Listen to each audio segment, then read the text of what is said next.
Going to have a look at the international newspapers now. Carl Brown with us here on set. And the banking scandal that we were talking about at this time yesterday just been uncovered. And the Daily Telegraph, they've kind of had enough of it, haven't they, Carl? They've already had enough of it. They're talking about moving on, really. Stop the banker bashing already, they're saying. The problem is, yes, of course, we've seen a slight problem with the Barclays managers. We've dealt with that because we've seen the ouster of Bob Diamond. And now it's time to, yes, of course, pose some of the difficult questions. But we also have to avoid bashing the whole industry because, you know, it's underpinned a lot of the economic growth. That's the reason, really, for current British prosperity. So the whole idea of taking to task an industry that's underpinned that growth, it's just going too far. Okay, and perhaps not surprisingly, The Guardian taking a bit of a different take. Yes, indeed. So they're saying, yes, Barclays has been hit with a record fine. Yes, we've seen a couple of heads roll, but the point now is to dig deeper, have to go far beyond Barclays because we're getting news that, in fact, the rot goes as far up, possibly, as the Bank of England. There have been allegations, anyway, that the head of the Bank of England, or rather top executives in the Bank of England, have actually not discouraged, shall we say, the Barclays market rigging. So there's a bit of a, we're going to see more revelations in the coming days. And The Guardian is saying, let's take advantage of this moment to do the kind of work we should have done after the crisis in 2008. Because back then, obviously, as we saw Lehman Brothers, we saw a lot of the top managers of big banks. They were getting into a lot of trouble. That was our opportunity to start looking at the industry as a whole. We missed that. Our Guardian is saying, okay, now it's time for a full inquiry, and let's avoid any kind of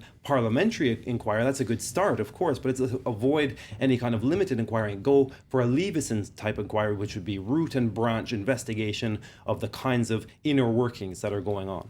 Okay, Carl. Well, another story which is back in the papers. Timbuktu wasn't long ago that not many people knew where it was, but now everyone seems to be talking about it. Yeah, it used to be a byword for the netherworld, and now it seems it's in the headlines almost every day for all the wrong reasons. So we've seen a religious breakaway group take control of Timbuktu recently, and they've run a bit amok, destroying half of the religious sites. It's reported here in the Atlantic.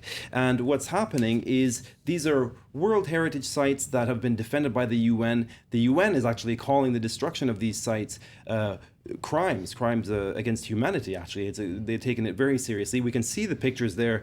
Absolutely stunning footage. Beautiful, of ancient buildings. They're 1300s. They're very old. They're 14th century, most of these buildings. And they're old religious sites that are actually sacred. So the irony of all of this is that it's an extreme Islamist group destroying these structures, which actually are, some of them are mosques. And the reasoning behind it is that they don't abide by the strict rules of their rather austere interpretation of Islam.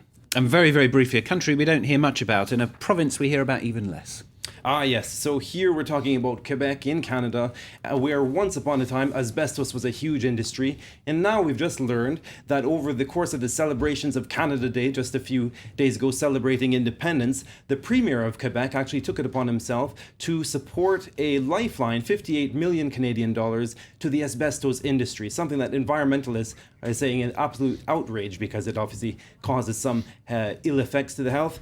The investors are saying, listen, the ill effects have been exaggerated and it's good for jobs. Carl, thank you very much. Carl Brown with the International Papers on France 24.